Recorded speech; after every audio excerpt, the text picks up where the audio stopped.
What's up, guys? Today this is the 20-year-old fridge, and this is how it looks. It's on right now. As you can see, here's everything inside. Complicated stuff. This thing is 20 years old, and it's literally really old.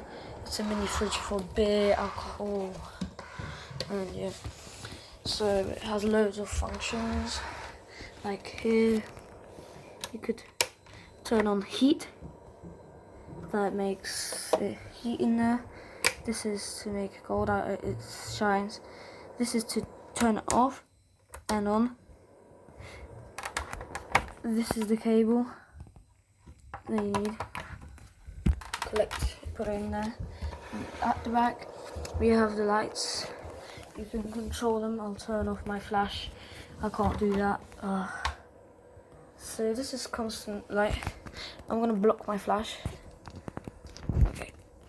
So that's the light. Here we have it like that. And yes, this thing is 20 years old.